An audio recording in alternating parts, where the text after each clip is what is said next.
midnight in an ancient university building where the hum of my violin weaves a cocoon of safety.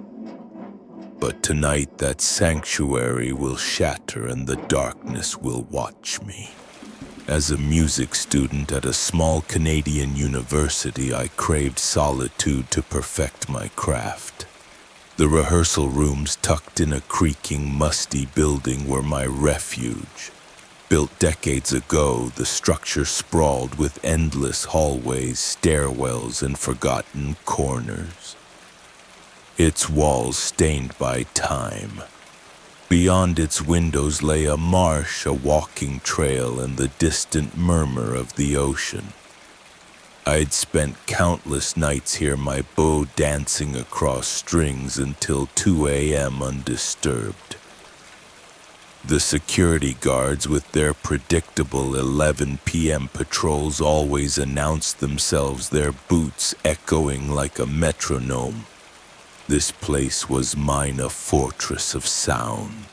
Last summer I stayed on campus far from home and begged the program director for a rehearsal room key. He obliged and I claimed a cavernous space, once a theater woodshop. I swept away sawdust, hauled in a lamp, and made it my studio. The room had 2 entrances, a double door to the common area and a locked percussion room door sealing me in. No one could disturb me here. I'd play for hours, the notes wrapping me in warmth, oblivious to the world outside. Even when other students returned gear late, they'd knock politely, their voices familiar. I was untouchable, or so I thought. That night the air felt heavier, the building's usual creaks sharper. I was deep in a sonata, my fingers trembling with passion, when a faint sound pierced my focus. The air shifted like a breath held too long. A door in the hallway opened its hinges, groaning. I paused, bow hovering above strings, and listened. Probably another summer student, I reasoned. Only 5 of us had keys. I resumed playing, but the notes felt hollow, my pulse quickening. Something was different. Minutes later, voices and footsteps echoed, other music students stowing gear from a gig. One knocked, calling my name, their silhouette soft against the door's frosted glass. I waved them off, relieved, and sank back into my music. But the relief didn't last. Around 1:30 a.m., as I packed my violin, a new sound froze me. Footsteps, deliberate and slow, approached the double door. I held my breath, eyes locked on the door's base where a sliver of light revealed nothing. The building was silent now, the other students long gone.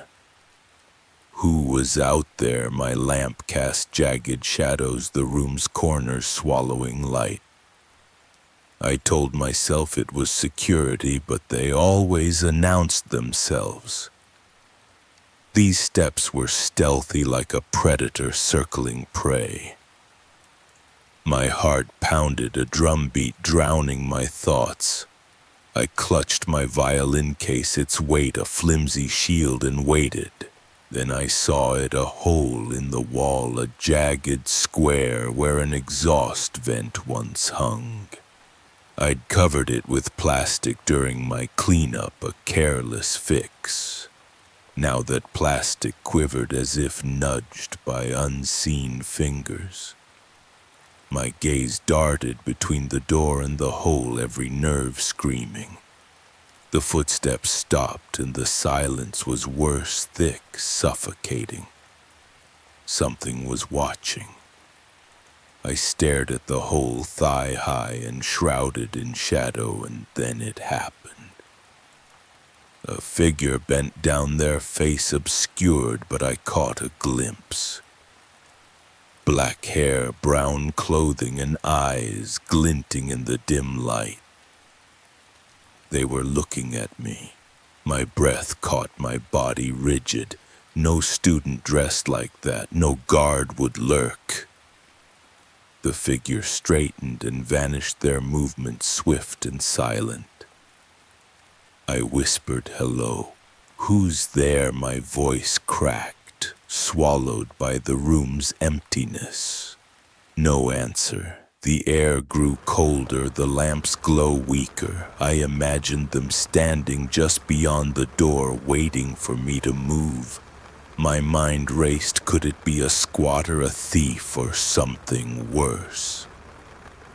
The building's open doors during the day invited anyone to wander in.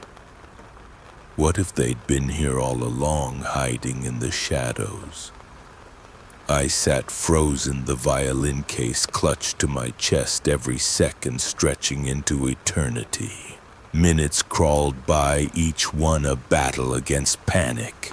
I couldn't stay, but I couldn't leave. The double door loomed a barrier between me and escape, but also between me and them. I scanned the room, the percussion door locked tight, the fire exit too far. What if they were waiting outside? My phone's screen glowed, but calling security meant speaking, revealing I was alone. I stayed silent, my eyes burning from staring at the hole. Was it my imagination? No, the plastic had moved, I was sure. The figure's gaze lingered in my mind, cold and invasive, like a blade pressed to my skin. Then a new sound broke the stasis, the rustle of fabric like jeans, brushing together, retreating toward the building's front. They were leaving. I waited, counting seconds, praying it wasn't a trick. 5 minutes. 10. The silence returned, but it wasn't safe. It was heavy, expectant. I had to move. I grabbed my bag, leaving sheet music scattered, and crept to the double door. My hand shook as I turned the handle. The hallway beyond, dark and endless. Every shadow hid a threat. I bolted through the fire exit, the night air hitting me like a slap, and ran the 5-minute path home, checking over my shoulder. No one followed, or did they? I locked my apartment door, my breath ragged, and sank to the floor. The night replayed in my mind, each detail sharper, more menacing. I knew every summer student by sight. None matched that figure. Security would have demanded my ID, not lurked like a phantom. Who was it? The building's open doors haunted me. Anyone could slip in, hide in its maze of rooms, and wait. I imagined them watching me night after night, drawn by my music, their intentions unknown. What if they'd meant harm? I should have told security, but fear silenced me. I couldn't return to that room, not alone, not at night. Listen to your instincts, I told myself. If something feels wrong, it is. Don't wait for the shadows to strike. It's 1:30 a.m. and I'm alone in a room that smells of dust and forgotten wood, my fingers trembling on the piano keys. The silence is so thick it feels alive, watching me.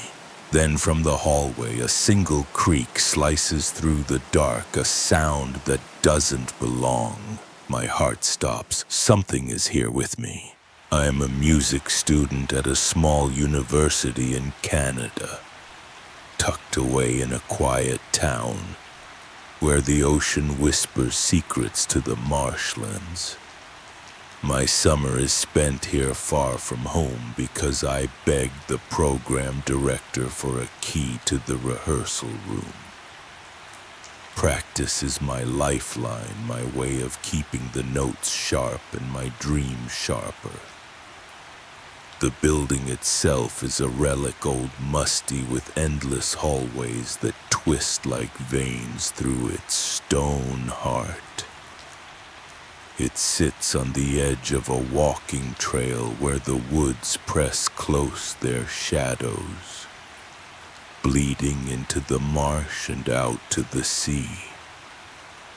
I've spent countless hours in these rooms playing until the world fades and never once felt afraid. Not during the day when sunlight spills through cracked windows, nor at night when the building hums with its own quiet life. Even at 2 a.m. when the security guards make their rounds, their boots echoing like a metronome, I've always felt safe. They're predictable, announcing themselves with a knock or a call, their flashlights cutting through the gloom. But tonight something is different. The room I've claimed is no ordinary practice space. It's a converted wood shop once used by theater students to carve props from timber. The air still carries the faint bite of sawdust, though the tools are long gone. 2 doors lead in and out, a heavy double door to the common area where the auditorium and theater sprawl, and a smaller door through the percussion room secured by another lock. When I'm inside, I'm sealed off, cocooned in a space that feels both sanctuary and cage. I've made it my own, sweeping away cobwebs, dragging in a lamp to chase the shadows, and setting up my keyboard against the far wall. The room is large, its corners swallowed by darkness, but I've never minded. Until now. Let me take you back to a night a few weeks ago when I wasn't alone. I was practicing late, lost in a piece by Debussy, when a friend from the music program stopped by. She had been at a gig, her violin case slung over her shoulder, and knocked on the double door to say hello. We laughed about the building's quirks, the way the pipes groaned like a dying beast, how the wind rattled the windows like impatient fingers. She told me about a time she'd stayed late and sworn she heard voices in the hallway only to find no one there. We chalked it up to exhaustion, the kind that makes your mind play tricks. But as she left, her footsteps fading down the corridor, I felt a prickle on my neck, as if the room itself was listening. That was the first time I wondered if I was truly alone. Tonight I'm deep into a piece, my fingers dancing over the keys, when a sound pulls me out of the music. It's faint at first, like a breath caught in the walls. I pause, my hands hovering, and strain to listen. The building is old. It creaks and sighs like an aging giant. But this is different.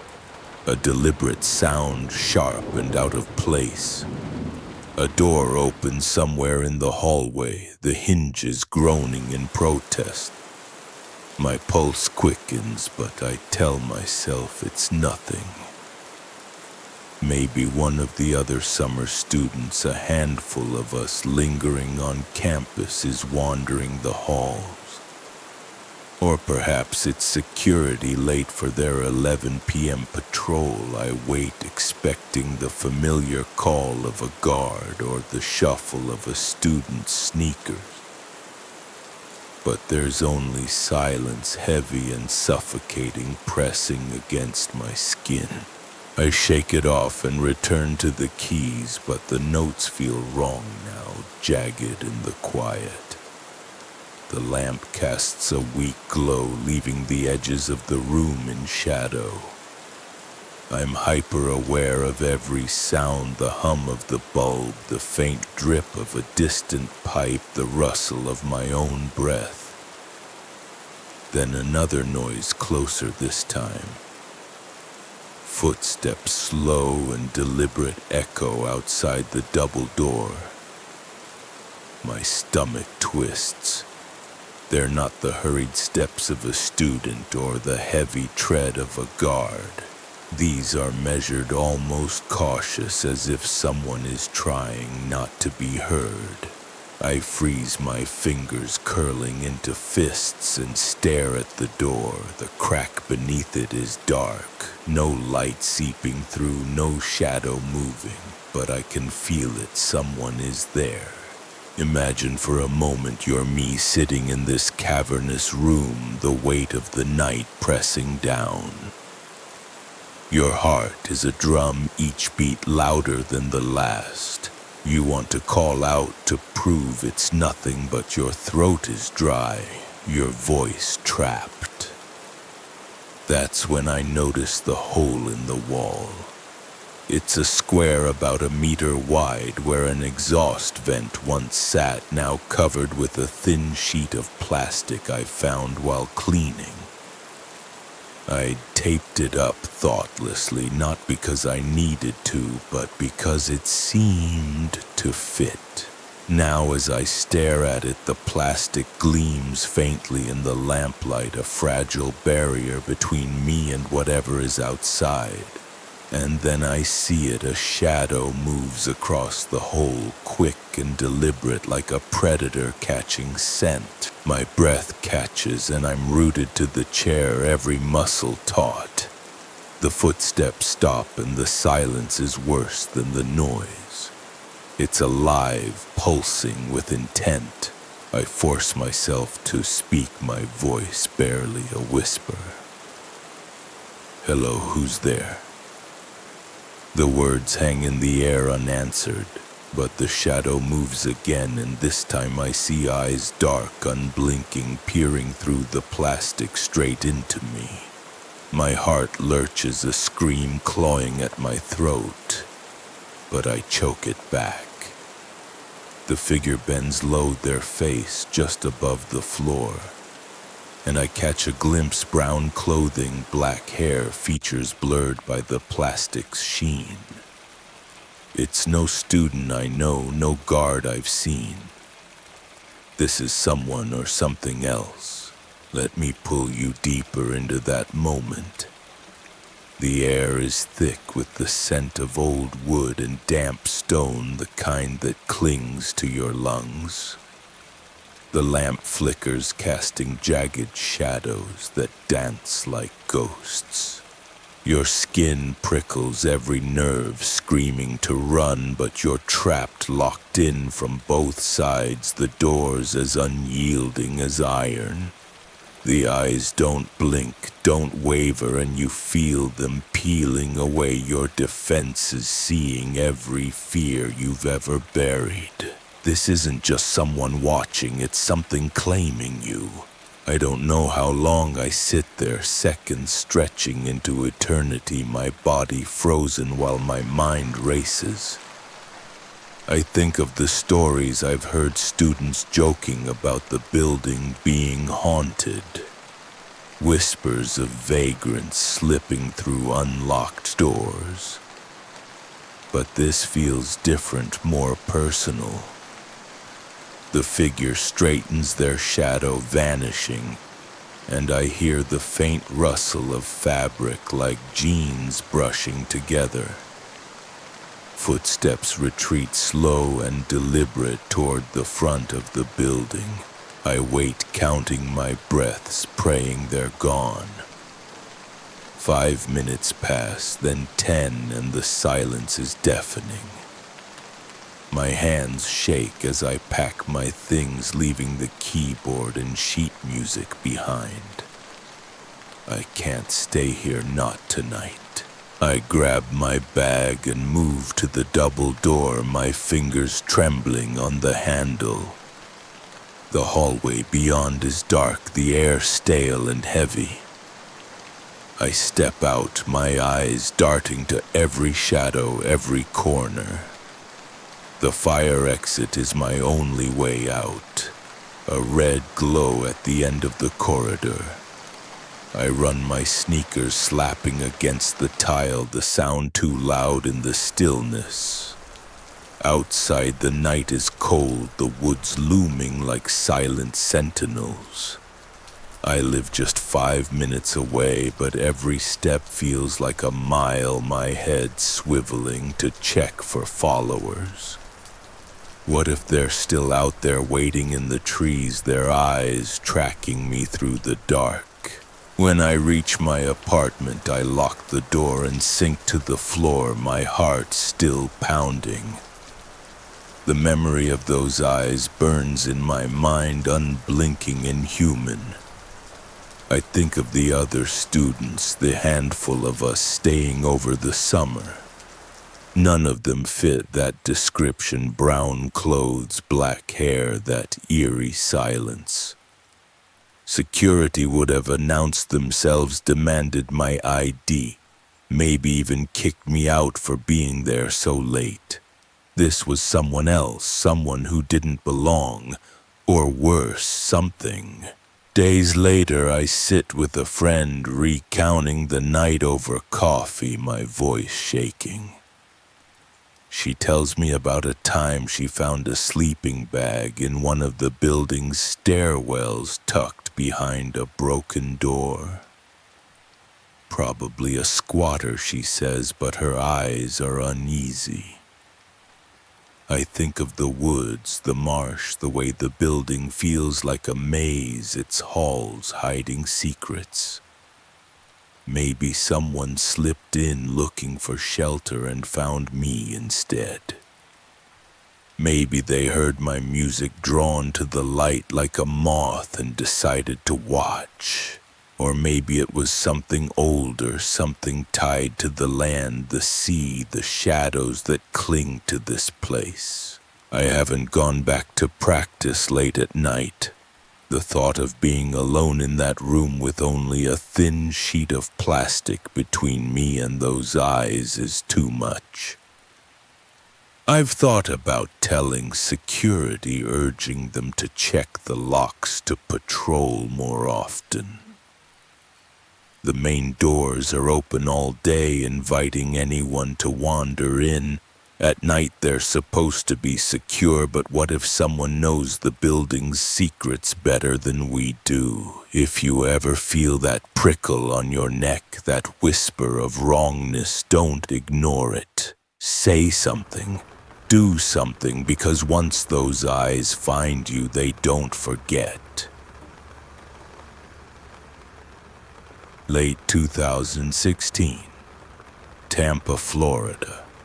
The air was thick with humidity, the kind that clings to your skin and makes every breath feel heavy. I was 24, a soldier stationed at MacDill Air Force Base, living a life of discipline and routine.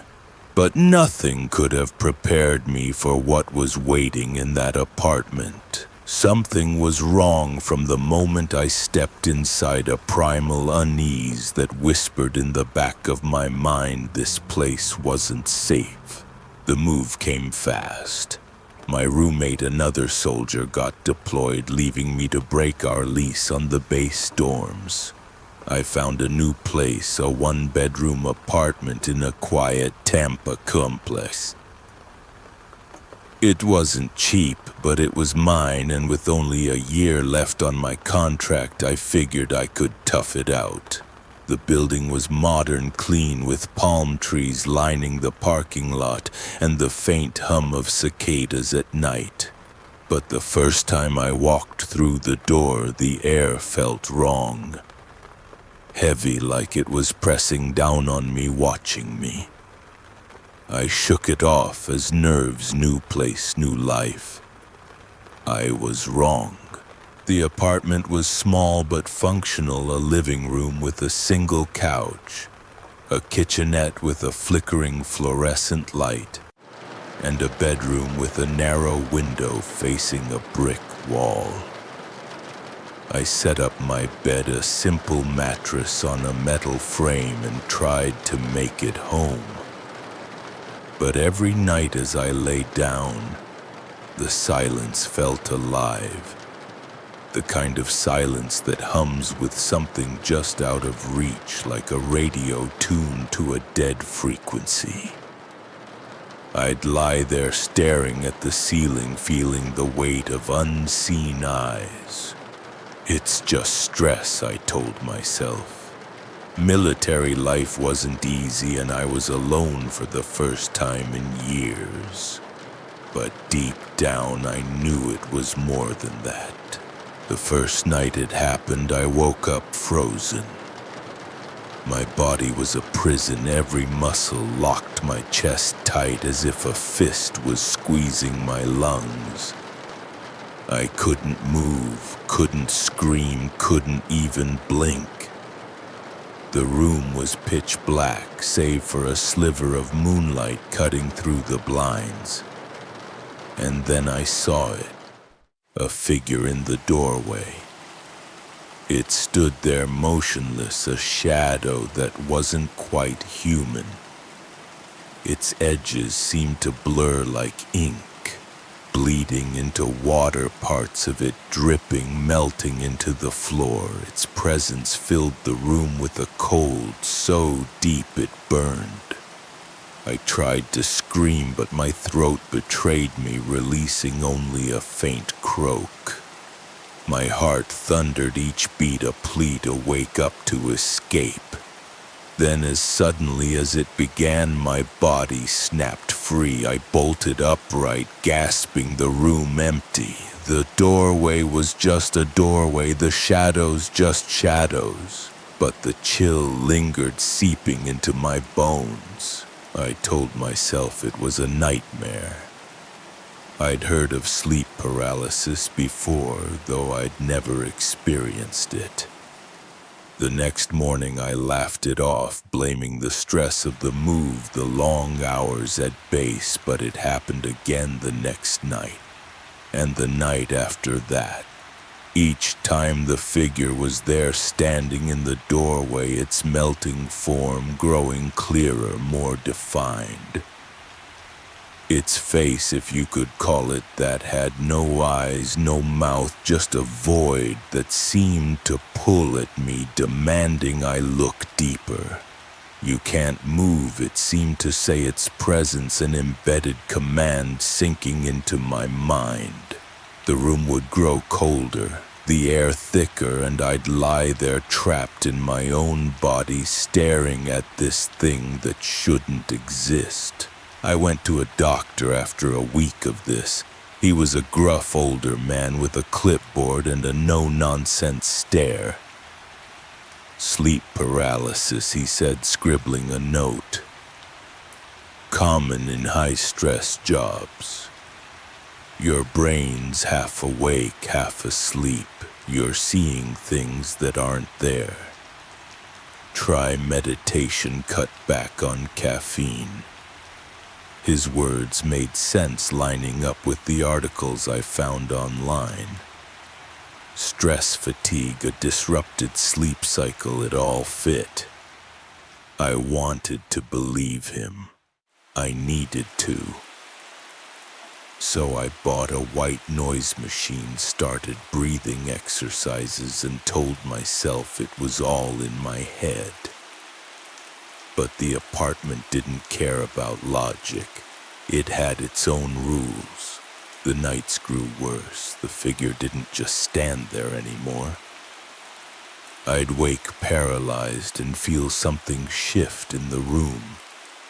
A pressure like the air itself was leaning in. Something was trying to drag me off the bed. My body stayed locked, but I could feel it, a force tugging at my legs, pulling me toward the edge.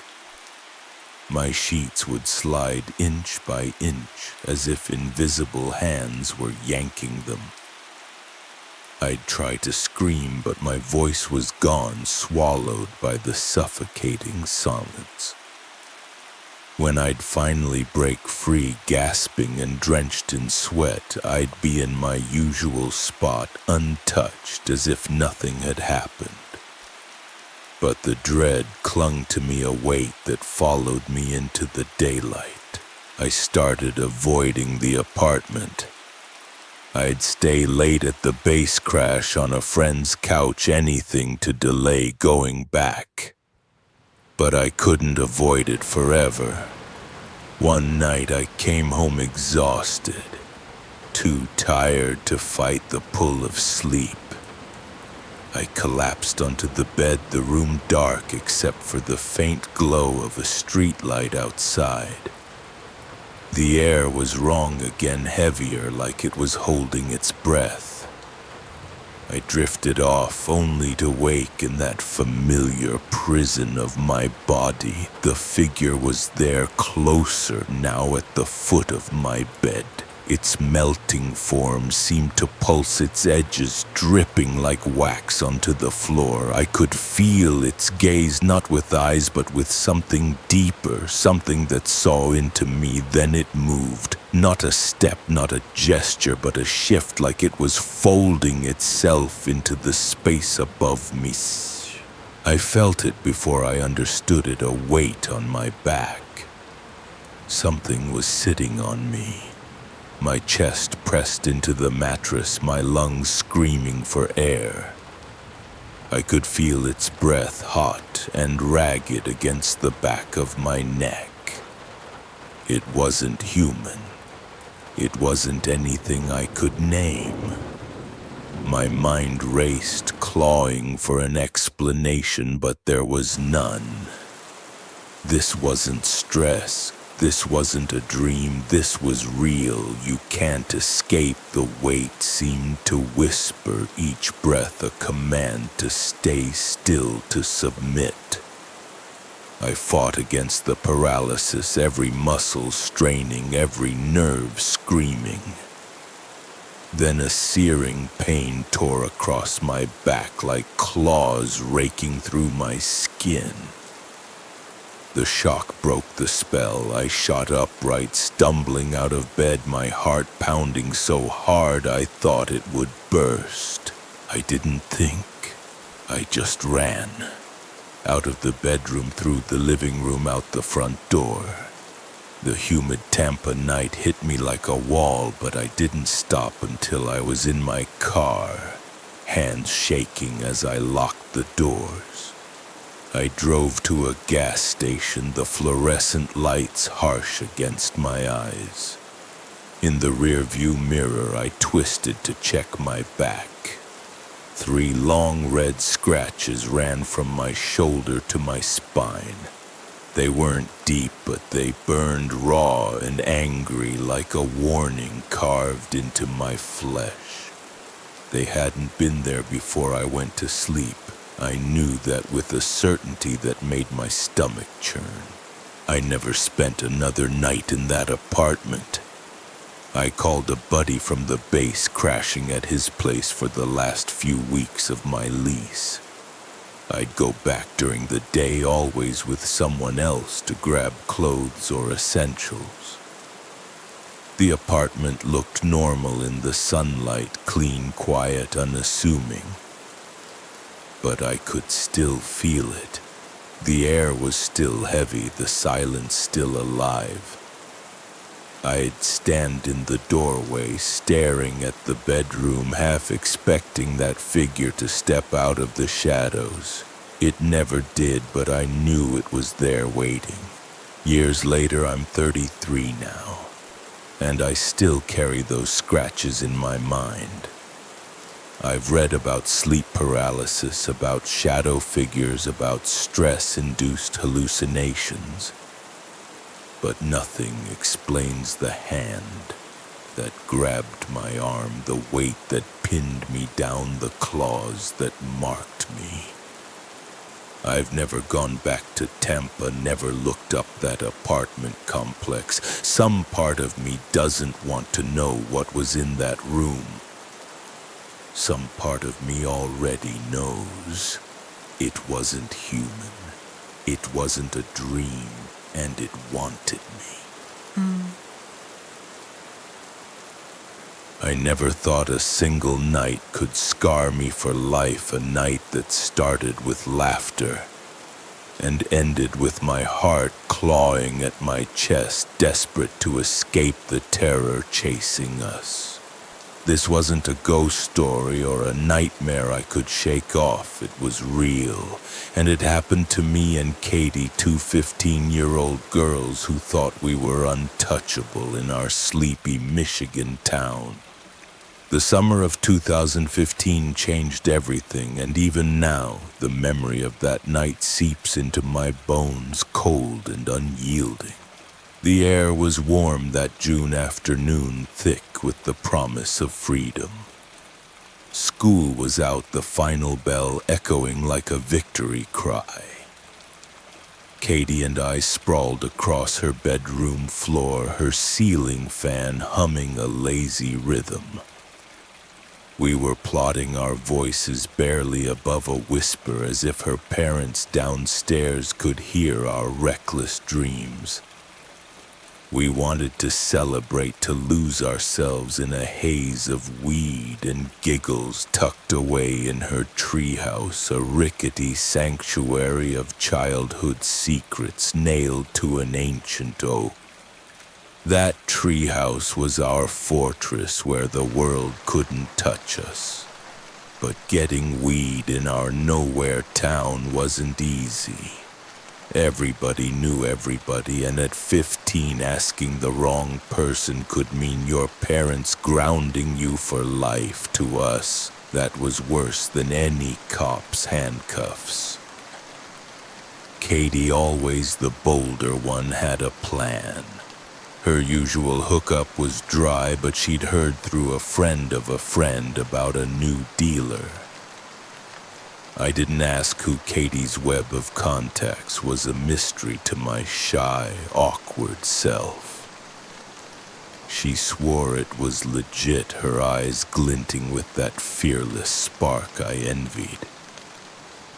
"We'll score some tonight," she said, her voice electric with certainty. I trusted her like I always did.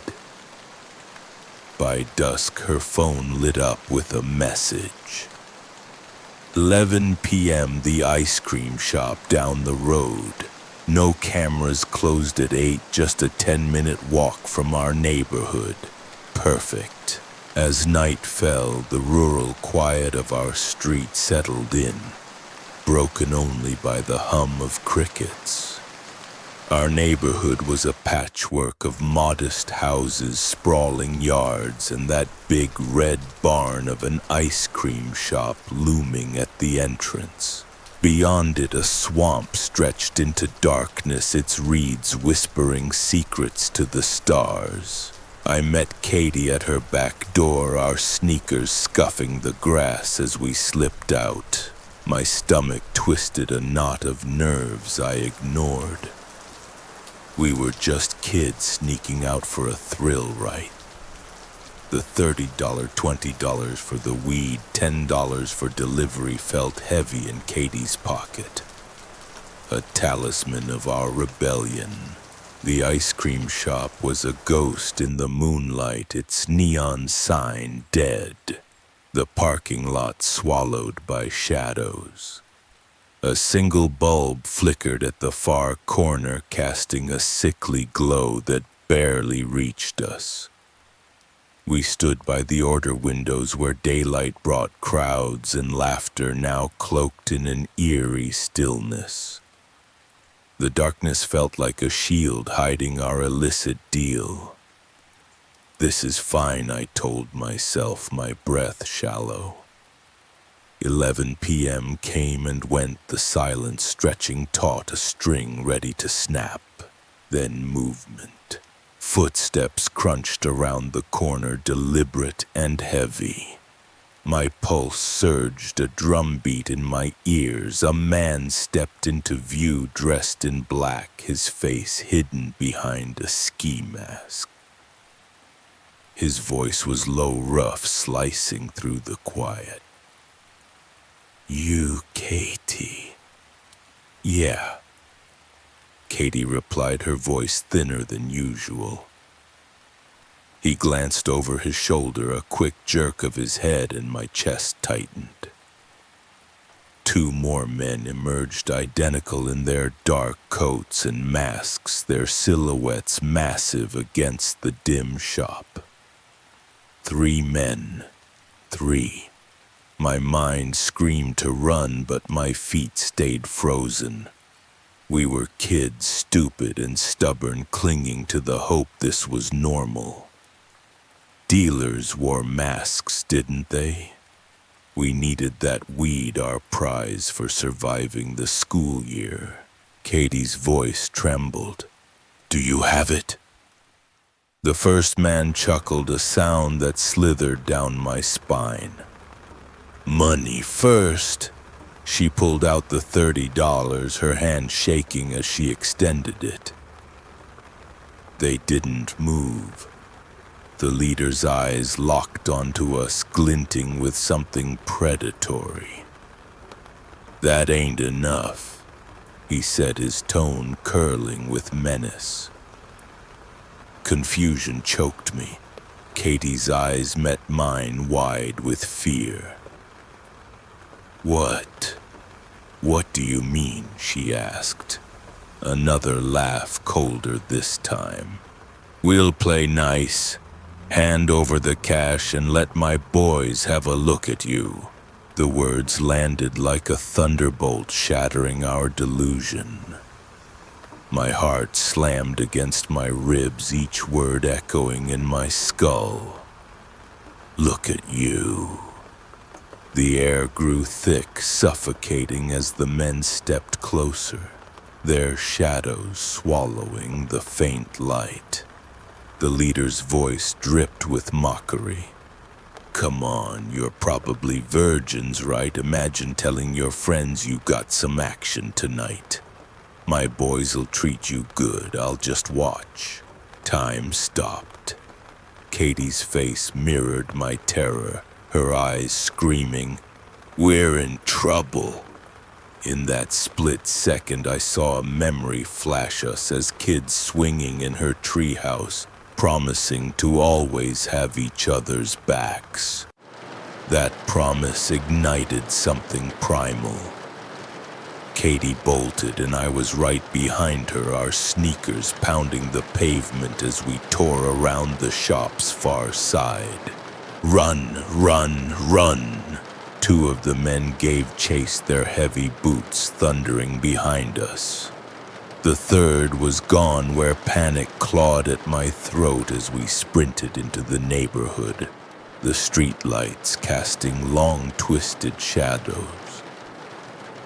We couldn't go home, they'd see where we lived. Hide. We have to hide. My lungs burned, but Katie's stamina pushed me forward. We were faster, gaining ground, the men's footsteps fading slightly. I dared a glance back, and my blood froze. A car screeched to a stop beside them, headlights blinding. The third man, they had a car. "We can't outrun that." I gasped, grabbing Katie's arm. She yelped, "Let's go home!" "No," I hissed, yanking her down a side street away from our houses. "They'll catch us." We ducked behind a parked van in a driveway, crouching low, our breaths ragged. The car's engine growled closer, its lights sweeping the road like a predator's gaze. My heart was a trapped animal clawing to escape. Tears stung my eyes as we huddled, praying the shadows would swallow us. The car slowed, prowling the street. Katie sobbed quietly, her hand gripping mine. My mind raced. Why hadn't we screamed for help, knocked on a door, called 911? But at 15, the fear of our parents' disappointment loomed larger than death itself. Stupid. So stupid. The swamp, a murky wilderness behind the neighborhood, called to me. They couldn't drive through it. It was our only chance. Now I whispered, and we ran, darting through backyards, leaping fences, weaving toward the swamp's edge. The car's headlights flashed, catching us as we crossed a road. They saw us. My legs screamed in protest, but adrenaline surged, propelling us into the tall grasses. The ground turned soft, sucking at our shoes. We plunged in the cold muck, swallowing us to our thighs, then our knees. Keep going. Deeper. Cattails scratched our faces, the stench of decay choking us as we waded through 5 feet of water. Our clothes heavy, our movements sluggish. Behind us, the car skidded to a halt. Doors slammed. They're coming. We crawled onto a muddy bank, collapsing behind a tangle of reeds, our bodies pressed to the earth. The men stood at the road's edge, their silhouettes black against the headlights. One stepped into the swamp, cursing as he sank. "Come out," he bellowed, shaking off the mud. "Please don't come closer." The other two paced the road, scanning the darkness. "I see their tracks," the leader shouted. "I got your weed, girls. Come out. It's free." His voice was a twisted promise, dripping with rage. "Liar." Katie's hand trembled in mine. We didn't breathe, didn't blink, our bodies one with the swamp's filth. The cold seeped into my skin, my teeth chattering, but we stayed still, statues in the muck. Minutes dragged, each one a lifetime. The men argued, their voices carrying over the water. "They're gone," one muttered. "We'll get caught if we stay." The leader spat, furious but relenting. The car's roar faded, headlights vanishing into the night. "They're leaving." We waited, shivering, for an hour, terrified they'd return. The swamp held us, its silence a fragile shield. Finally we moved, crawling through the mud, using trees and fences for cover. We slipped into Katie's house through the back door, our clothes reeking, our bodies trembling. We showered in silence, hiding our soaked clothes in the treehouse, our last act of defiance against the night. Sleep didn't come. We sat by the window, watching the street, certain the car would reappear. It never did. Morning brought anger. We confronted the friend of the friend who revealed the dealer wasn't the one he'd sent. The real guy didn't want to deal with broke kids, so his roommate, a predator, took over. When we told our story, they laughed, believing his lie that we'd rejected his advances. No one believed us. We cut ties, stuck to scavenging scraps from my neighbor's ashtray when Katie's hookup failed. That night changed me, a scar etched into my soul. Katie and I grew closer, bound by survival, but fate stole her in 2018. A car accident, brakes failing, no seatbelt. I'd give anything to climb into that treehouse with her, to laugh until dawn. The swamp saved us once, but nothing could save her then.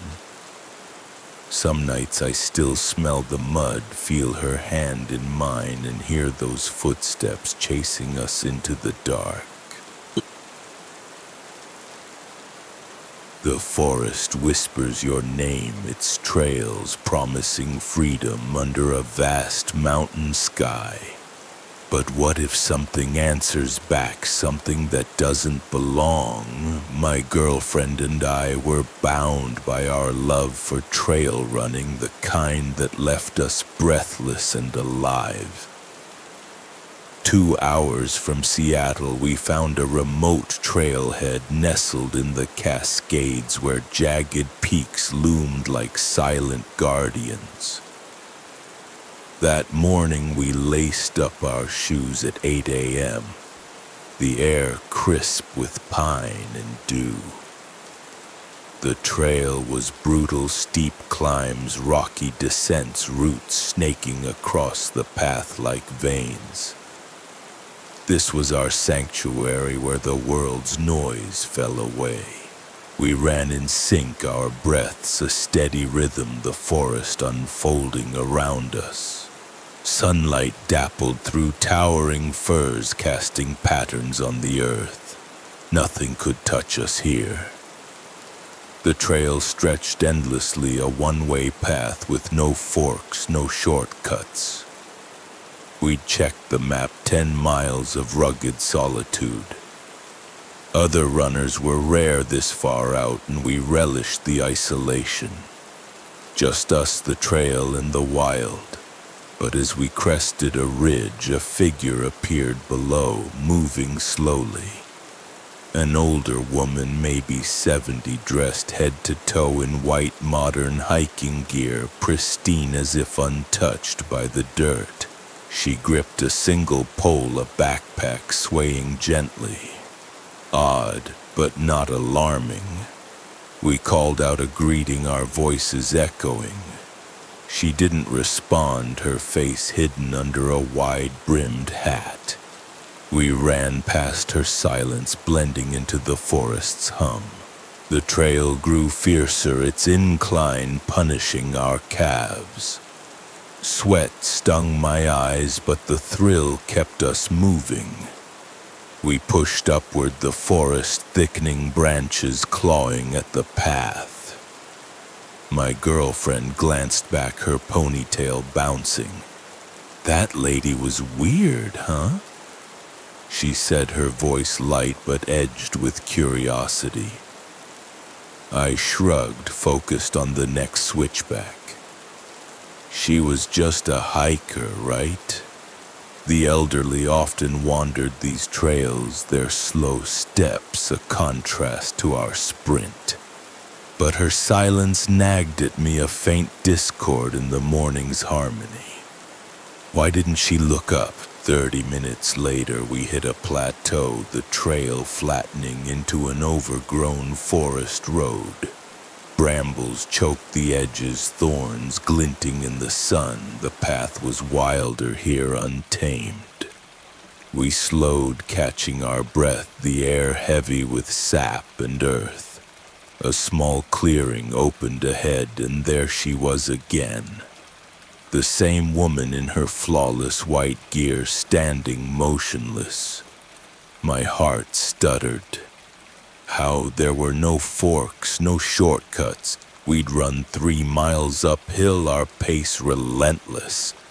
She couldn't have passed us, her age, her slow gait made it impossible. Yet there she stood as if waiting. We exchanged a glance, our breaths shallow. "That's her right," my girlfriend whispered. I nodded, my throat tight. Something was wrong. We approached, our steps cautious, the clearing's silence oppressive. Her presence felt like a weight pressing against my chest. She turned slightly, her hat still shading her face, and I caught a glimpse of pale skin too smooth for her age. Was it her? The clothes were identical, white vest, pants, hat, but the backpack seemed heavier, as if packed with secrets. We ran past closer this time, the trail narrowing to a wall of bushes. Her stillness unnerved me like a statue carved from the forest itself. I waited for her to move to acknowledge us, but she didn't. "Seems like the trail ends here," she said, her voice low, almost swallowed by the wind. The words hung in the air, a warning I couldn't grasp. We stopped the path, impassable thorns barring our way. We had to turn back. As we passed her a third time, walking now, I stole a glance. Her eyes were hidden, but I felt them piercing, knowing. She shouldn't be here. My girlfriend gripped my hand, her palm clammy. "Let's go," she murmured, her voice trembling. We jogged back, the trail's familiarity warped by her presence. How did she get ahead? My mind churned. Maybe a hidden path, a trick of the terrain. But the map was clear, one trail, no deviations. She defied logic, a glitch in reality. The forest seemed to watch, its branches leaning closer, the air thicker with each step. We ran downward, gravity pulling us faster, the trail's rocks jarring our knees. Every sound was her, every rustle, every snap. I kept looking back, expecting her white figure to loom behind us. But the path was empty, the forest silent save for our labored breaths. Where was she? On a one-way trail, we should have passed her again. Her slow steps no match for our pace. Yet she was gone, as if dissolved into the trees. The absence was worse than her presence, a void that screamed wrongness. My girlfriend's face was pale, her eyes wide. "She couldn't have just vanished," she said, her voice cracking. I didn't answer, my mind trapped in the clearing's memory. The trailhead appeared, our car a beacon of safety. We didn't speak, the forest's weight still on us. We drove back to Seattle, the mountains shrinking in the rear view. But her image lingered, white gear, hidden face, impossible speed. What was she? A hiker lost in time, a spirit bound to the trail, or something else? I replayed her words, the trail ends here, each syllable a knot in my gut. Was she warning us or marking us? The forest had felt alive, its gaze as real as hers. We'd crossed a boundary, seen something not meant for us. I gripped the wheel, my knuckles white, the road's hum a frail shield against the unknown. Back home we tried to laugh it off, but the story spilled out in fragments. Her face, her voice, her impossible journey haunted us. Friends called it fatigue, a trick of the mind, but their dismissals rang hollow. We knew what we saw. I scoured forums seeking others who'd met her, but found only whispers of strange hikers in the Cascades, figures in white gone without trace. Was she one of them? Sleep eluded me, the forest's shadows creeping into my dreams. I saw her standing at my bedside, her hat lifted to reveal no face, just darkness. Trust what you feel, I told myself. The trail had shown us something beyond reason, a glimpse of a world parallel to ours. If you sense the wild watching, don't ignore it. Run and don't look back. It's just past midnight and I'm driving through the Arizona desert, the road stretching into a void so dark it feels like the world has forgotten us. My mom's asleep in the passenger seat, the radio humming softly. Then, without warning, it crackles, spitting static like a scream. I glance at the dashboard, my heart skipping a beat. Something feels wrong, terribly, horribly wrong. I'm 17, fresh with my driver's license, and this is my first real road trip. My mom, always one for spiritual quests, decided we should visit an Orthodox Christian monastery buried deep in the Arizona desert, far from any city's glow. It's July and the daytime heat is a furnace, so we left Southern California at 7 p.m. hoping the night would be kinder.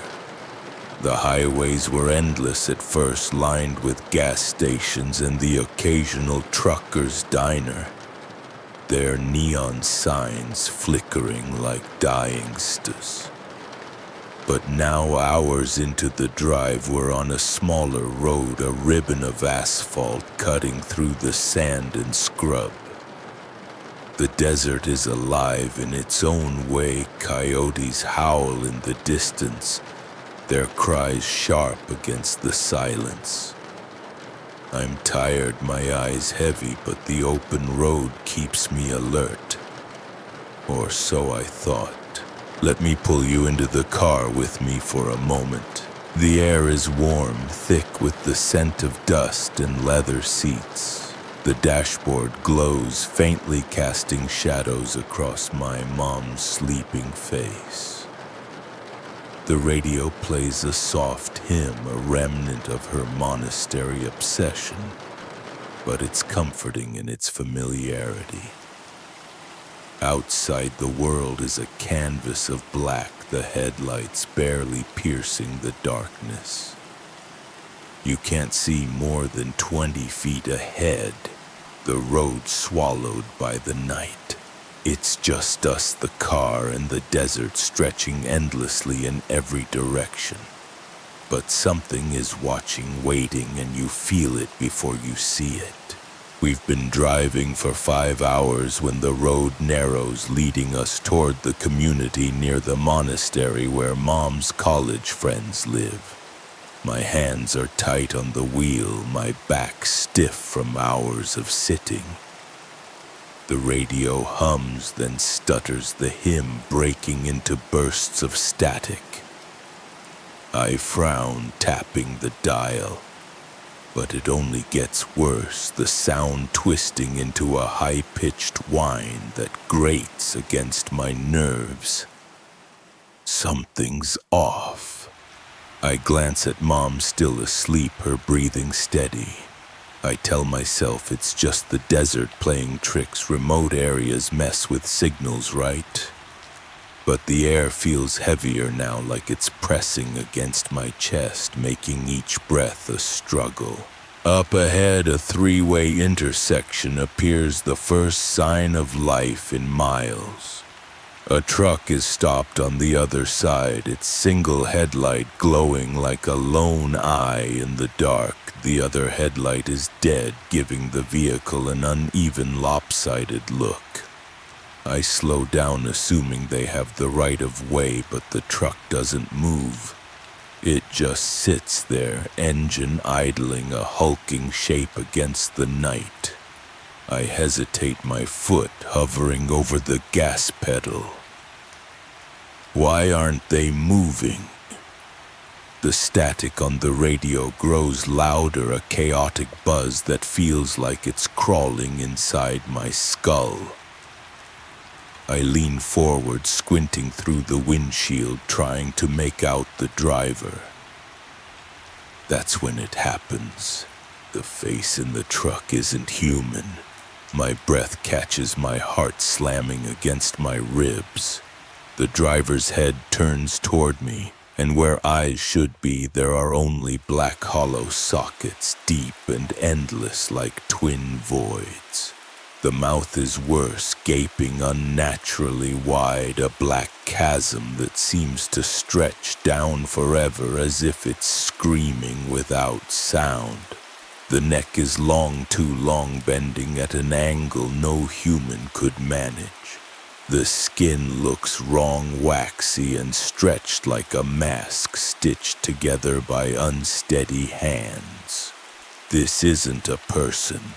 This is something else, something evil, and it's looking right at me.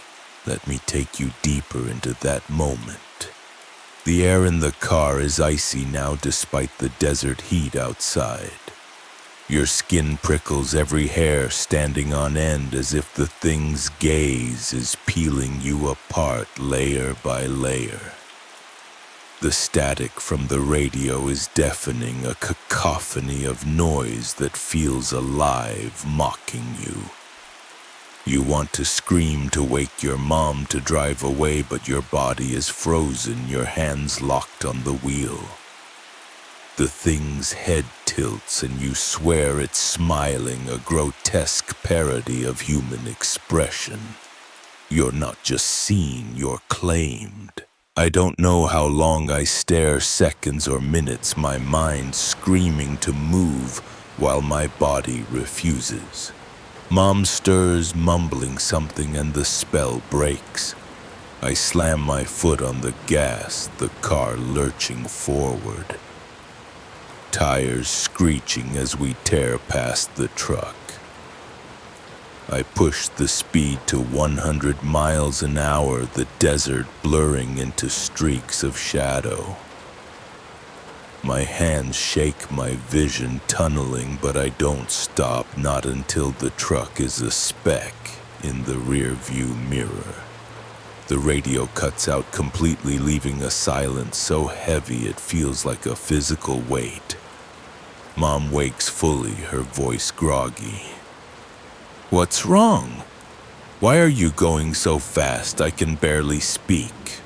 My throat tight with fear. "Did you see it?" I manage, my voice cracking.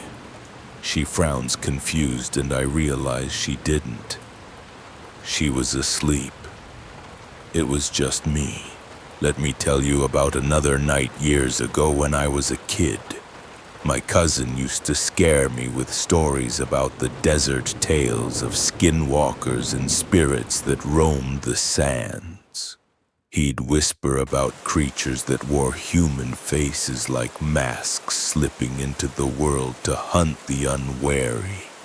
I'd laughed, called him silly, but the stories stuck, buried deep in my mind. Now, speeding through the dark, those stories feel real, their claws digging into my thoughts. What if that thing wasn't just a trick of the light? What if it followed us? We reached the house of Mom's friends, a small adobe building glowing faintly against the night. My hands are still trembling as we pull into the driveway, the gravel crunching under the tires. Inside, the warmth of the house feels like a lie, unable to chase away the chill in my bones. I tell Mom's friends what I saw, my words tumbling out in a rush. They exchange glances, their face unreadable, and one of them says, "The desert's strange at night. Things happen out there. Best not to dwell on it." Their words are meant to comfort, but they only deepen the dread pooling in my stomach. They know something, but they won't say it. That night I lie awake in the guest room, the desert outside pressing against the windows. Every sound, a creak of the house, a distant coyote's howl, makes my heart race. I see the thing's face every time I close my eyes, those black sockets staring, that gaping mouth screaming silently. What was it? A hallucination from exhaustion, a trick of the desert's heat and shadow, or something older, something that belongs to this land, waiting for travelers foolish enough to cross its path. I've never felt evil before, not like this, a presence so heavy it felt like it could crush me, like it wanted to. Since that night, I've avoided driving through the desert after dark. The memory of that face haunts me, creeping into my dreams, its hollow eyes watching from the edges of sleep. I've never seen anything like it again, and I pray I never will. But sometimes when I'm alone, I feel it a prickle on my neck, a whisper of cold air as if it's still out there waiting. If you ever find yourself on a lonely road at night with the darkness pressing in, listen to that voice inside you, the one screaming to run. Don't look too closely at the shadows, some things see you back. The hotel hallway stretched before me, its dim fluorescent lights flickering like a pulse. It was my first work trip, a chance to prove myself, but something about that night felt wrong. I was young, naive, eager to fit in with my co-workers, an older man with a quiet demeanor and a woman whose hijab framed her face with an air of mystery. I thought I knew them. I was wrong. The trip started innocently enough. I was fresh out of college, barely 22, thrown into a corporate world I barely understood. My first job sent me on a 3-day conference in a mid-sized city, some forgettable place with strip malls and chain restaurants. My co-workers were seasoned, both in their late 30s, and I looked up to them. The man, always polite but distant, kept to himself, his wedding ring glinting under the conference room lights. The woman whose hijab was always neatly pinned had a warm smile and a knack for small talk. She'd ask about my weekend plans, my family, making me feel like I belonged. But there was something in her eyes, a flicker I couldn't place, like she was studying me. The first day was a blur of presentations and networking. By evening I was exhausted, my head swimming with jargon and handshakes. When they invited me to dinner, I declined, craving the quiet of my hotel room. The hotel was standard beige walls, stiff beds, the faint hum of an air conditioner. I collapsed onto the mattress, the glow of my phone the only light as I scrolled through social media. The night passed uneventfully, but when I met my co-workers the next morning, something was off. The man avoided my gaze, his usual small talk replaced by clipped answers. He insisted I sit in the front seat of the rental car, his voice tight, almost urgent. I brushed it off, chalking it up to a bad night's sleep. But the unease lingered, a knot in my stomach I couldn't shake. That evening, after another long day, the woman suggested drinks in her room. Just a few beers, she said, her smile disarming. We deserve to unwind. The man hesitated, his eyes darting to the floor, but I nodded eagerly, not wanting to seem standoffish. You want to fit in, I told myself, an embedded command I'd followed since starting this job. Her room was identical to mine, save for a few personal touches, a scarf draped over a chair, a small photo frame on the nightstand. We sat on the edge of her bed, the TV murmuring in the background, a sitcom laugh track filling the silences. The beers were cold, the conversation light, work, gossip, conference highlights, the usual. For a moment it felt normal, like we were friends. Then, without warning, the air shifted. She turned to the man, her voice low, almost playful, and told him to take off his shirt. The words hung in the room sharp and out of place. His face tightened, his hands gripping the beer can until his knuckles paled. "I'm married," he said, his tone firm but unsteady. She laughed, a sound that didn't match her smile, and waved it off as a joke. But her eyes, those eyes had changed.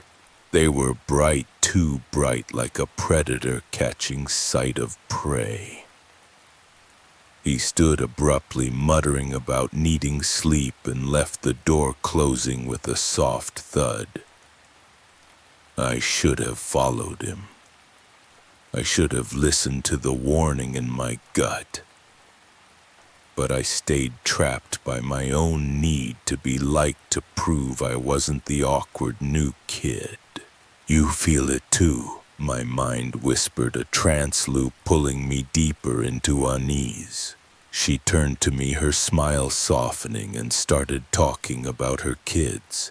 She pulled out her phone, showing me photos, a boy on a soccer field, a girl with braids at a birthday party.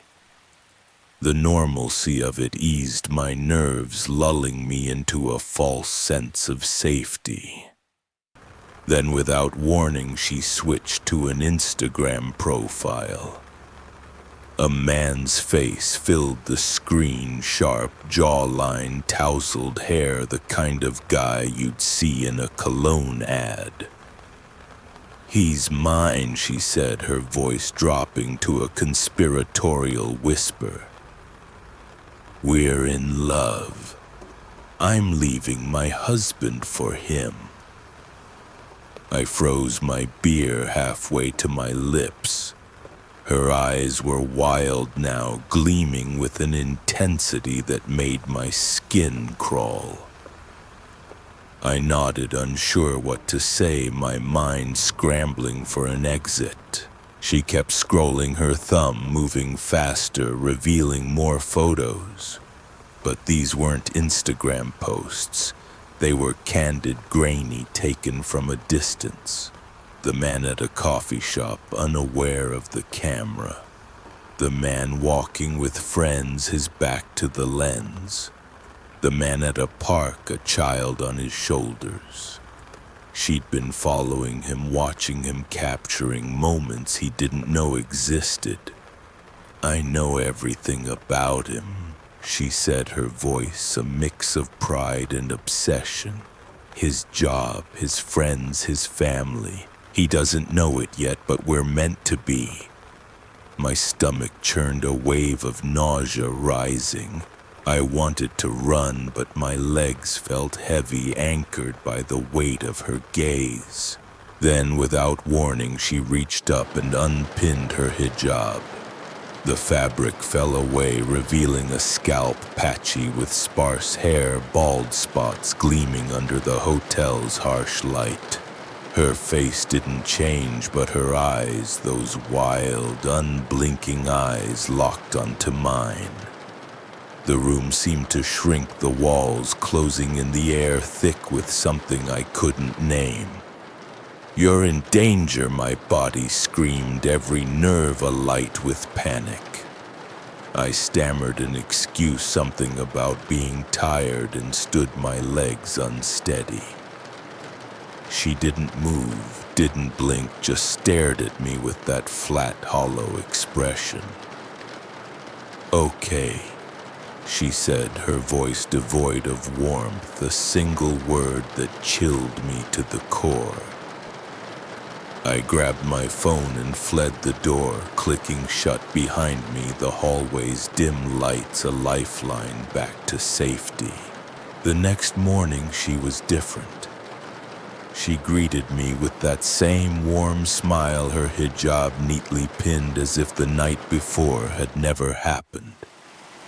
We worked through the day, her laughter filling the conference room, her small talk as easy as ever. I watched her searching for a hint of that wildness, but it was gone, buried beneath her polished exterior. I couldn't focus my mind replaying the photos, the eyes, the hijab falling away. During a break, I pulled the man aside, my voice low. "What happened yesterday? Why were you so tense?" He hesitated, his jaw tightening. "She came unto me," he said, his eyes fixed on the floor. "Tried to get me to stay in her room. It was off." He didn't elaborate, but the weight in his voice told me everything. We'd both seen something in her, something dangerous, something wrong. I never trusted her after that. The rest of the trip passed in a haze, my interactions with her cautious, my smiles forced. Back at the office, she acted like nothing had changed, but I kept my distance, my gut screaming to stay away. I left that job a year later, moving to a new city, a new life. But I carry that night with me, a lesson etched in fear. Those eyes, that voice, those photos, they haunt me still. I don't know what she was capable of, what she might have done if I'd stayed longer. But I know this, my instincts saved me, and I'll never ignore them again. Some houses hold secrets in their walls, secrets that seep into your dreams and twist your reality until you question your own sanity. At 10 years old, I moved into a house in Clayton, California, thinking it was a fresh start, a haven across from my best friend Harold. But that house wasn't a home, it was alive, pulsing with a malice that clung to me through my teenage years, turning every night into a battle against the unseen. This is the story of the place that broke me, and the spirits that refused to let us go. The summer I turned 10, the world felt wide open. Our new house sat on a quiet street, its beige siding unassuming under the California sun. Across the road lived Harold, my lifeline in a world where I was an only child navigating a home, where my mother's laughter often drowned in her own struggles. The house was small, 3 bedrooms, a narrow hallway, an attic we never used. But it had a weight to it, a heaviness that settled in my chest the moment we crossed the threshold. This place doesn't want us, I thought, but kids don't trust their instincts. I pushed it down, eager to explore with Harold. That first evening we drove back from Pop Warner practice, the car filled with the smell of sweat and grass. Harold hopped out, then froze, his eyes fixed on our porch. "Is your grandpa here?" he asked, his voice tight. I frowned. My grandfather lived 2 hours away in Red Bluff. The other was in Georgia. "No," I said, but the question lingered a splinter in my mind. What did he see? The porch was empty, the windows dark, yet Harold's face stayed pale as he hurried home. Years passed, the unease growing like mold in the walls. By 15, the house had changed, or maybe I had. The hallway felt narrower, the shadows deeper. The middle room, our office, was a place I avoided, its door always ajar as if inviting me to peek inside. Why do I feel like crying when I pass it? I'd wonder, my steps quickening. Small things went missing, keys, books, only to reappear in odd place. The air carried a faint hum like a radio tuned to static just out of reach. One night alone in my room, the fear became real. I woke, my body locked, unable to move. Sleep paralysis, I'd later learn, but no science could explain the woman in the corner. She was old, her face blank, her eyes hollow pits that seemed to drink the light. My chihuahua Sika growled low, her fur bristling. The woman's chest rose and a sound tore through the room, a wail that wasn't human, sharp enough to cut. I snapped free, gasping, but Sika convulsed, her tiny body seizing on the bed. She'd never done that before. Tears streamed down my face as I held her, the woman's presence lingering like smoke. From that night the house felt alive, watching, waiting. It wasn't just me. My mother woke screaming, swearing. A woman leaned over her bed, her breath cold and sour. She heard growls in the dark, though I never did. Footsteps crunched through leaves outside, stopping at the sliding glass door as if something paused to peer inside. Who's out there? I'd lie awake, heart pounding, praying the lock held. The middle room grew worse, old-timey music scratchy like a gramophone played when no one was there. My first album was Eminem, not some 1920s waltz. Chairs rolled across the floor unprompted. Lights flickered in a patterned side yard, porch, living room, backyard, like a signal I couldn't decode. Others felt it too. My girlfriend, Anthony, Joseph, Jack, Chris, Lindy, anyone who stayed long enough saw something. Christmas Eve, Joseph and I hunted for presents in the middle room, laughing off the dread. We dragged a ladder to the attic, its hatch creaking open. Joseph climbed, his hand groping the dark. Suddenly he jerked, his face white, and threw himself backward, landing hard. Something pulled me. He gasped, sprinting for the door. We fled to Harold's, the attic's darkness chasing us across the street. My mother saw a man once, his silhouette like mine, walking from my room to the garage. She called me, her voice shaky, but I'd been gaming, headphones on. The garage was empty. Another time alone after school, I sat in the bathroom, my backpack still on the floor. Heavy footsteps approached, slow and deliberate. The door rattled, 3 sharp knocks echoing in the tiles. Mom's not home till 5. I froze, my breath caught, waiting for it to stop. It did, but I stayed there trembling until her car pulled in hours later. One night I snuck out to my car, the air thick with weed.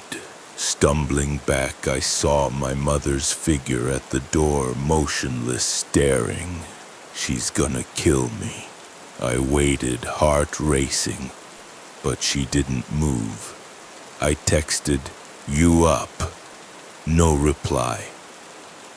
When I looked again, she was gone, but a single piano note, a major 7th, rang out sharp and wrong. We didn't play piano. I bolted to my room, the note echoing in my skull. The worst came one afternoon, helping my mother with groceries.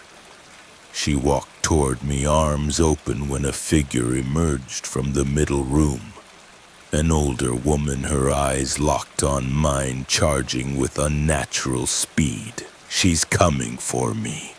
My skin drained of color, my mother later saying I looked like a ghost. I screamed what I saw, my voice breaking.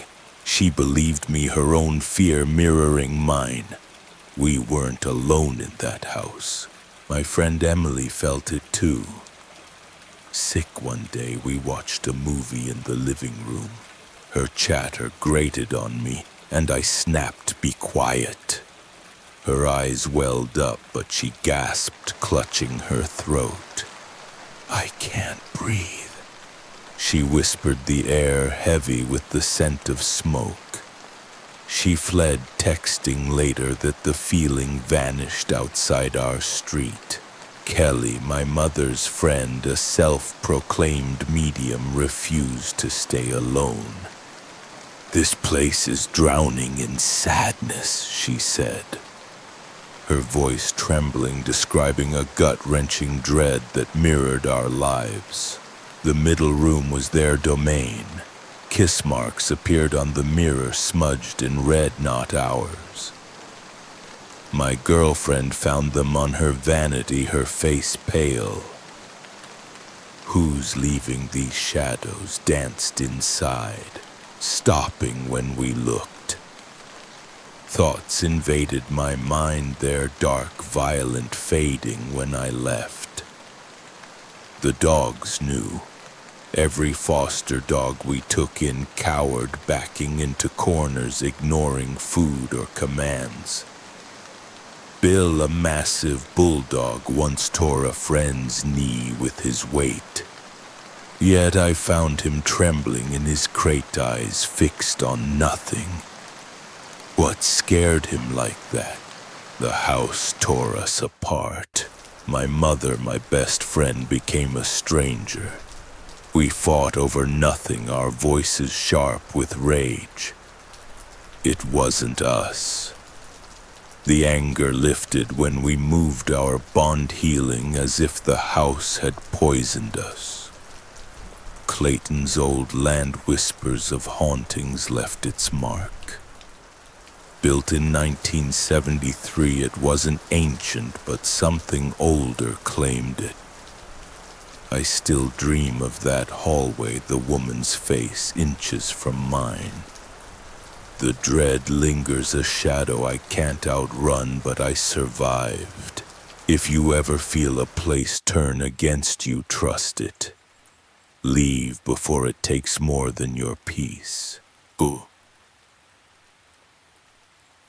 At 25, I lived a simple life in a small German town where cobblestone streets glowed under street lamps and neighbors knew your name. My days were filled with laughter, late-night drinks with friends, and the comfort of routine. That night I'd stayed out past midnight, the glow of a friend's living room still warm in my mind. The drive home was familiar, 30 minutes along a main road, deserted at 1:30 a.m. with only the hum of my engine and the occasional flicker of a passing car. This town was my haven, its quiet a lullaby. My apartment sat on a sleepy street, its ground floor windows shielded by hedges. I rented a parking spot in an underground garage shared with 10 other tenants, a concrete bunker tucked beside the building, hidden by surrounding houses. The entrance was narrow, invisible, unless you knew where to look. It felt secure, a fortress beneath the earth. I'd done this 100 times, pull into the driveway, click the remote, watch the garage door rumble open and back into my spot. The routine was second nature, a dance I performed without thought. Nothing could go wrong here. That night the streets were emptier than usual, the silence deeper, but I barely noticed, lost in the rhythm of homecoming. I pulled into the driveway, the headlights carving a path through the dark. The garage door groaned, a familiar sound, but tonight it felt heavier, like a warning. I backed into my spot, the engine idling, my parking space facing the entrance. I rummaged in the center console, searching for my phone charger, the dashboard's glow casting soft shadows. The world outside faded, just me and my car. Then I looked up, and my heart stopped. A man stood there 3 meters away inside the garage. He was staring at me, his eyes glinting in the dim light. He was about 45. His face weathered, his body lean but tense. What chilled me was his clothes, or lack of them. Knee-length checkered shorts, no shirt, his chest bare despite the spring chill. Who stands half naked in a garage at this hour? My hand flew to the lock button. The car ceiling shut with a soft thud. He shouted, his voice rough, cutting through the concrete walls. "Give me your phone, my car broke down. I need to call." His words were plausible, but his tone was wrong, sharp, demanding. I scanned the road in my mind, no broken down cars, no hazard lights, nothing. He was lying. My pulse hammered, my breath shallow. This wasn't right. His eyes locked on mine, unblinking like a predator sizing up prey. The garage felt smaller, the air thicker, trapping me. I shook my head, my voice trembling through the closed window. "I can't help you. Please leave."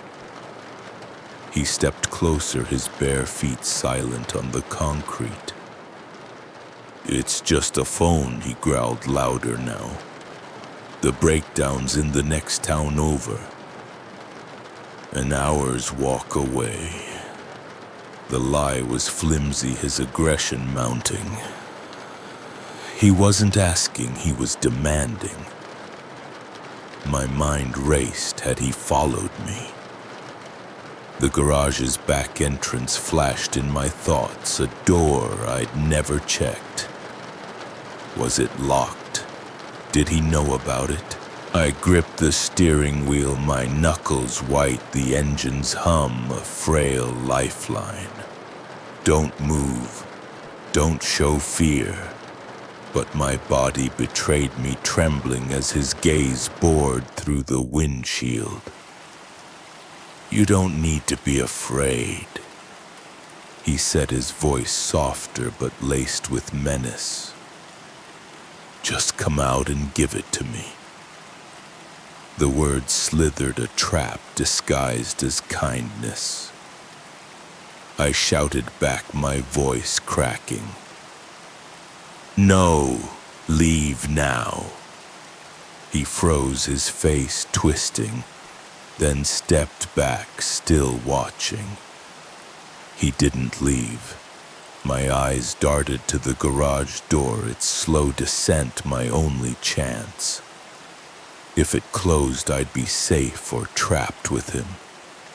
I waited, every second a lifetime, the doors rumbled, deafening in the silence.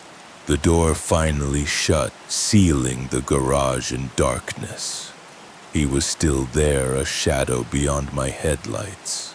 I turned off the engine, the silence suffocating my hand, clutching my keys like a weapon. I had to move. The apartment's entrance was meters away, through a heavy door that sometimes jammed. What if he was waiting? I imagined him at the back entrance, his bare chest pressed against the wall, listening. No time to think. I grabbed my bag, my breath ragged, and sprinted to the door. My keys fumbled, the lock resisting, but it clicked open. Thank God. I slammed it shut, the sound echoing in the empty hallway, and ran to my apartment. Inside, I locked the door, shoved a chair under the handle, and closed every blind. The hedges outside my windows felt flimsy, too thin to hide me. I sank to the floor, my phone useless without reception. Should I call the police? The man hadn't touched me, hadn't broken in, but his eyes, those unyielding, hungry eyes, told a different story. He'd wanted more than a phone. I debated, my mind spinning, but fear won. I called a friend instead, her voice a lifeline in the dark. Why hadn't I acted sooner? The night stretched on, every creak a footstep, every shadow his silhouette. He was gone, but his presence lingered. Days later I learned the back entrance was unlocked that night, a careless oversight by a neighbor. He could have gotten in. I never saw him again, but the garage became a prison. Its concrete walls a reminder of my vulnerability. I check the doors now, every time, my heart racing until they're sealed. I regret not calling the police, letting fear silence me. What if he tries again with someone else? My friend's words echoed. Knock on a door, ask for help, anything but follow a woman into a garage at night. He knew what he was doing. That night taught me to trust my gut, to act when the world feels wrong. The darkness doesn't need a reason to strike. I park differently now, waiting for the door to close, keys ready, eyes scanning. Safety is an illusion easily shattered. If you feel eyes on you, a chill down your spine, don't wait. Move, speak, fight, don't let the shadows win. The sun is sinking over the gingerbread islands, painting the sky in hues of gold and blood. But as I step onto the narrow trail with my friend, a chill crawls up my spine. The air feels wrong, heavy with a warning I can't name. Something is out there and it's already seen us. I'm on vacation in the Bahamas, a string of islands where turquoise waves kiss white sands, and the world feels like a postcard. My friend, a fellow adventurer, convinced me to explore the gingerbread islands, a lesser-known spot far from the tourist crowds. We've spent the day swimming and laughing, but now as the afternoon fades, we decide to walk through a wooded area near our rental cabin. The trail is a winding path, barely wide enough for two, flanked by sparse skeletal trees and brittle brush. The ground crunches under our sandals, the air thick with the scent of soot and decay. The sun hangs low, casting long shadows that twist like fingers reaching for us. It's quiet here, save for the distant crash of waves and the occasional cry of a seabird. But beneath that quiet something stirs, a presence older than the island itself. Let me paint the scene for you. The trail feels like a tunnel, the trees closing in their gnarled branches, scratching at the sky. The light is fading, turning the world into a mosaic of gold and gray. Your skin is sticky with sweat, the humidity wrapping around you like a second skin. My friend walks ahead, her backpack bouncing, chatting about the fish we saw snorkeling earlier. I nod, but my attention is elsewhere, caught by the way the shadows seem to shift as if they're alive. You feel it too, don't you? That prickle on your neck, that whisper telling you to turn back. We've been walking for maybe 20 minutes when it hits me. A wave of dread so sudden, so visceral, it feels like a punch to the gut. My heart races, my breath shallow, and every instinct screams to run. There's no reason for it, no sound, no movement, just an overwhelming sense of danger. I stop my sandals sinking into the dirt and glance at my friend. She's still talking, oblivious, but her voice sounds distant, muffled by the pounding in my ears. Something's wrong. I scan the trail, the trees, the brush, but nothing stands out. The island is supposed to be safe, a paradise untouched by the chaos of the mainland. Yet here in this moment it feels like a trap.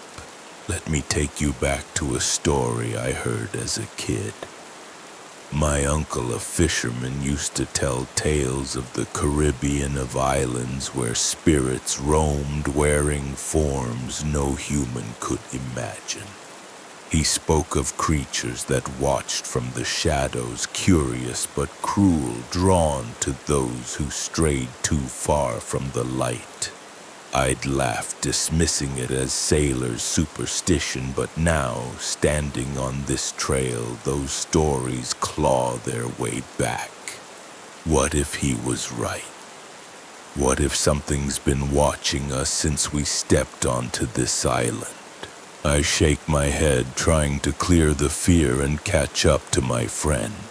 The trail curves around a bend, opening into a small clearing where the trees thin out. The light is dimmer now. The sun nearly gone and the air feels colder, sharper. That's when I see it no more than 30 feet ahead, crouched in the dirt like a spider waiting for prey. My blood turns to ice. It's not human, not animal, but something else entirely. Its body is emaciated, the skin pale and smooth, stretched tight over a skeletal frame. No muscle, no fat, just bones pressing against flesh, the vertebrae jutting down its back like a row of jagged teeth. Its limbs are long, unnaturally so, with loose skin folding at the elbows and wrists dangling like tattered cloth. The hands, God, the hands have 4 elongated fingers, each tipped with sharp black nails that glint in the fading light. Its face is worse. The head turns toward me and I'm staring into eyes that aren't eyes at all. Just black void-like pools, no pupils, no whites swallowing the light. Above the mouth, 2 slits pulse faintly like nostrils struggling to breathe. The mouth itself is a horror lined with countless tiny teeth smeared with something dark and wet blood. I realize my stomach churning. It's crouched low, no taller than 4 feet, but its presence is massive, filling the clearing with a weight I can't explain. This thing isn't just here, it's been waiting. Let me pull you into that moment where time stops and fear becomes your world.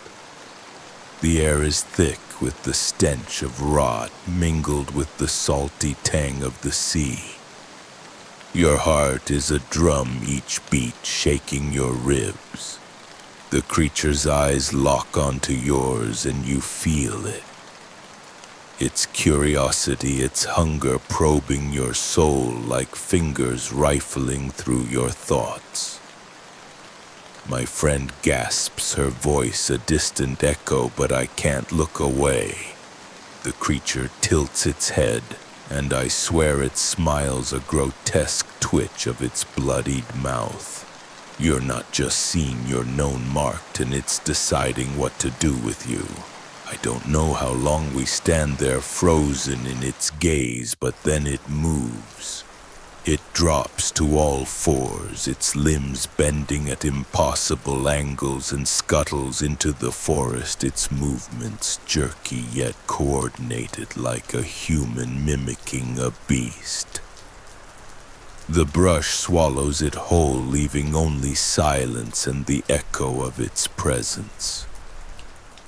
My friend grabs my arm, her nails digging into my skin, and we run. Our sandals slap against the dirt branches, snagging at our clothes, but we don't stop, not until we reach the marina, the lights of the boats, a beacon in the dark.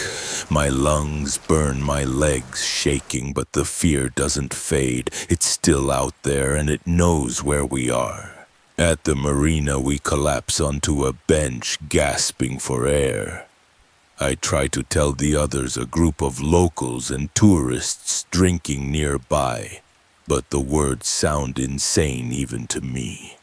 A creature in the Bahamas, they laugh, dismissing it as a trick of the light, a story born from too much sun and rum.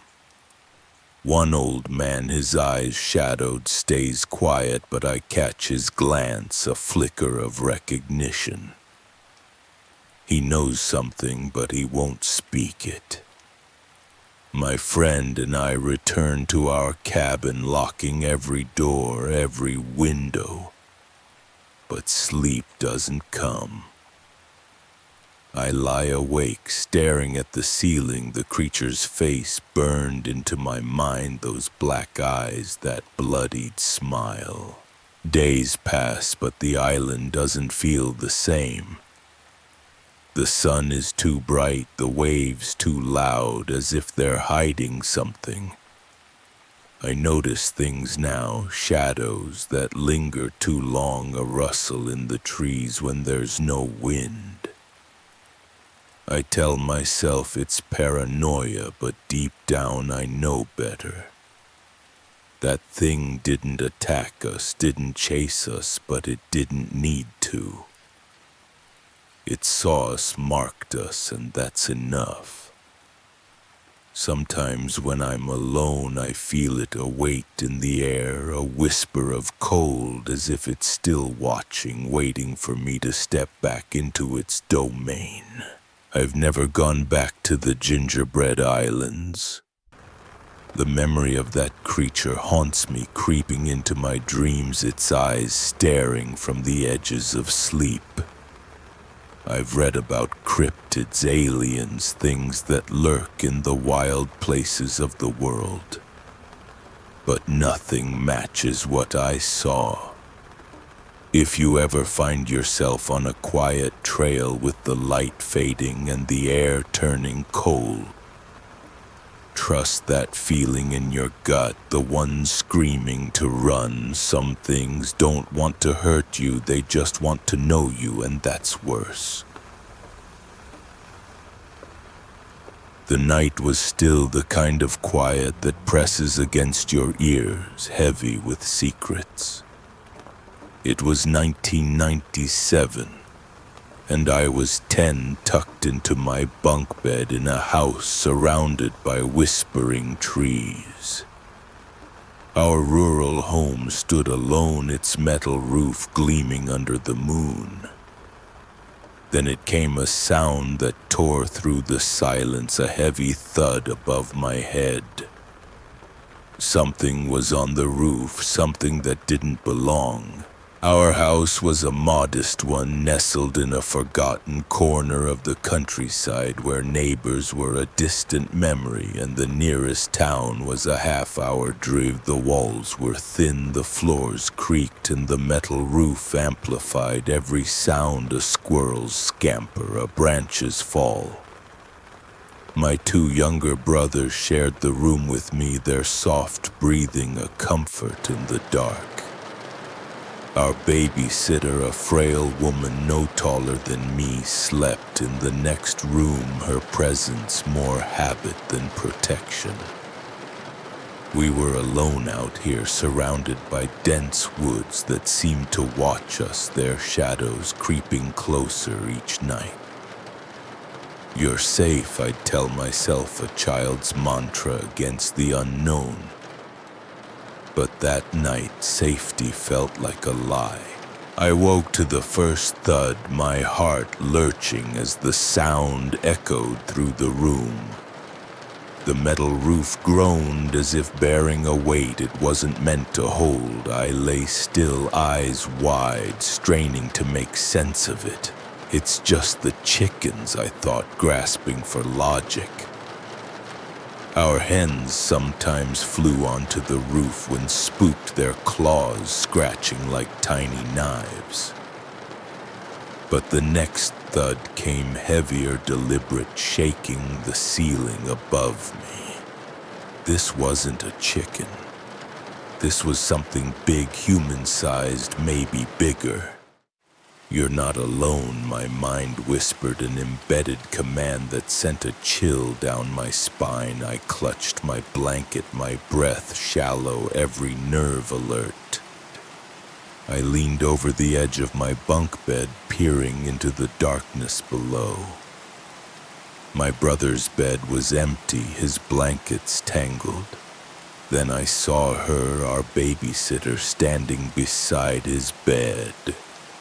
Her silhouette barely visible in the moonlight filtering through the window. Her face was pale, her eyes fixed on the ceiling. She heard it too. I whispered, my voice trembling. "Did you hear that?" She nodded, pressing a finger to her lips. "Be quiet," she said, her voice a fragile thread. I climbed down, my bare feet cold against the wooden floor, and stood beside her. She was small, her thin frame trembling, no match for whatever was out there. The thought of a robber or something worse made my stomach twist. We were defenseless, 3 kids and a woman who looked as scared as I felt. The silence returned, but it wasn't empty. It was alive, pulsing with anticipation. Then the footsteps started. Slow, heavy, they moved across the roof, circling above our room. Each step sent a shudder through the metal, a rhythmic pulse that matched my racing heart. I imagined boots, thick and worn, pressing into the tin, or something else. Something with claws, something unnatural. The darkness outside was absolute, a pitch-black void that swallowed the world beyond our walls. We couldn't see anything, couldn't know what was out there, but we could hear it, feel it, its presence, a weight pressing down on us. Our babysitter moved toward the window, her steps cautious, as if afraid to disturb the air. She leaned forward, her face inches from the glass, listening. I stayed behind her, my hands clenched, every muscle taut. The footsteps stopped abrupt and final, leaving a silence that was worse than the noise. Then it hit us, a smell foul and thick, like rotting meat left in the sun. It seeped through the window, curling into the room, choking us. I gagged, covering my nose, my eyes meeting the babysitter's. Hers were wide, glistening with fear. "Something's out there," her gaze said, a trance loop pulling us deeper into terror. Before we could move, the window shook. Something slammed against it, a force so violent the glass rattled in its frame. The metal mosquito screen held, but the impact sent us reeling. I screamed, a raw child's cry, and the babysitter gasped, her hands flying to her mouth. She stumbled back, pulling me with her, her voice rising in a desperate prayer. My brothers woke, their cries joining mine, a chorus of fear in the dark. I dove under my sheets, the thin fabric a flimsy shield, my body shaking as tears streamed down my face. "It's going to get in," I thought, the words looping in my mind, anchoring my terror to the window, to that smell, to the thing outside. The babysitter tried to calm us, her voice cracking as she promised everything would be okay. But her eyes betrayed her, wet with tears, her prayers a plea for protection she didn't believe in. She sat on the floor, clutching my brother's hand. her small frame a fragile barrier between us and the unknown. We stayed like that, huddled together, the room a cocoon of fear. The footsteps didn't return, the smell faded, but the night stretched on, endless and suffocating. I couldn't sleep, my eyes fixed on the window, expecting a face, a hand, something to break through. Hours later, exhaustion won. I drifted off only to wake again, trapped in my body. I couldn't move, couldn't speak, my limbs heavy as stone. The room was still, but the air felt wrong, thick with a presence I couldn't see. My chest tightened, each breath a struggle, as if something was pressing down on me. I tried to scream, but my voice was gone, swallowed by the darkness. It was my first taste of sleep paralysis, a nightmare within a nightmare, amplifying the terror of that night. When I finally broke free, gasping, the room was empty, the dawn light creeping through the blinds. But the fear lingered, a shadow that never left. I'm 37 now, a father of 2, living a life far from that rural house. But that night is etched in my memory, a scar that time can't heal. I bring it up with my brother sometimes when we're together, sharing stories of our childhood. They remember the thud, the fear, but it didn't mark them the way it did me. For them it's a story, a moment of excitement. For me it's a haunting, a question I can't answer. What was on that roof? Was it a person, a thief, testing our defenses, or something else? Something that carried the stench of death, something that wanted us to know it was there. I don't know, and I don't want to. But I know this, that night taught me fear, the kind that lives in your bones, waiting for the quiet to wake it again.